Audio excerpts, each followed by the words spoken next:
এতিয়া পাচলিৰ ছিজন পিঁয়াজ পাত ওলাইছে গতিকে বিভিন্ন ধৰণে ব্যৱহাৰ কৰিব এয়া মই পাৰঠা এটা মানে বেলি লৈছোঁ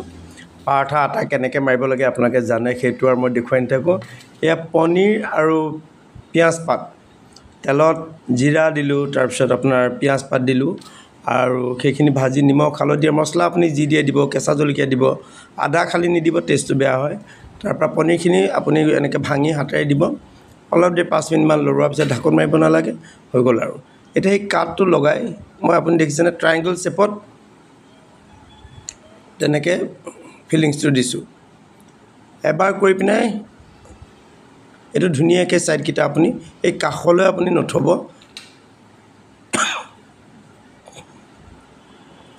তাৰপিছত আৰু এফালে মই দিছোঁ দেখিছেনে ট্ৰাইংগল শ্বেপত মানে সেই ত্ৰিভুজৰ আকাৰতে দিব এতিয়া এইফালৰ এইটো এনেকৈ লুটিয়াই দিলোঁ হ'ল এতিয়া সেইফালে খালী জেগাকণত মই কি দিলোঁ এই পিঁয়াজ পাতবোৰ কাটোতে তাৰ যিবোৰ তলৰ মানে গোল গোল পিঁয়াজবোৰ থাকি গৈছিলে সেইবোৰ মানে এনেকৈ গোল আকাৰত কাটি তাত দি দিছোঁ প্লাছ অলপ চাট মছলা ছটিয়াই দিছোঁ খাবলৈ খুবেই ধুনীয়া টেষ্ট হ'ব আৰু অলপ ফেঞ্চি খানা নিজৰ ক্ৰিয়েটিভিটি থাকিব লাগিব ন কেটছৰ এইটো চাট মছলা ইয়াত দি দিছোঁ পাৰঠাটোৰ ওপৰত অলপ ছটিয়াই দিলে খাবলৈ খুব ধুনীয়া হয় এতিয়া এইটো এনেকৈ বন্ধ কৰি দিলোঁ আৰু দিয়াৰ পিছত লাহেকৈ বেলিব বৰ জোৰত নেবেলিব লাহে লাহে বেলিব আটা দি আৰু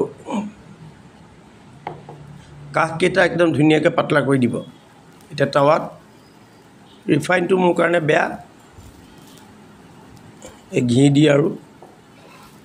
একদম মচমচীয়াকৈ ভাজিব দেখিছেনে এতিয়া খাওঁ বলক পনীৰ পাৰঠা পিঁয়াজ পাতৰ লগত আৰু এয়া হ'ল আমলখি আচাৰ নিজে বনোৱা খাওঁ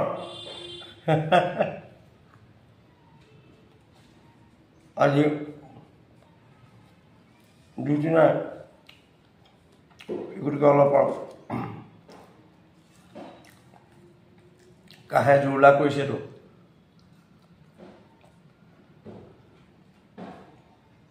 পনীৰ ঘৰত বনাইছিলোঁ ঘৰত গাখীৰ আছিলে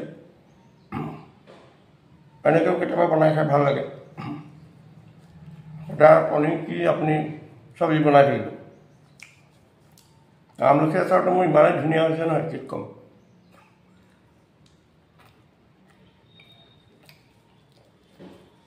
মোৰ সমালোচনা মই নিজেই কাৰণ দ্বিতীয় এজন ব্যক্তি নাই নহয় জানো খাওঁ বনাই খাব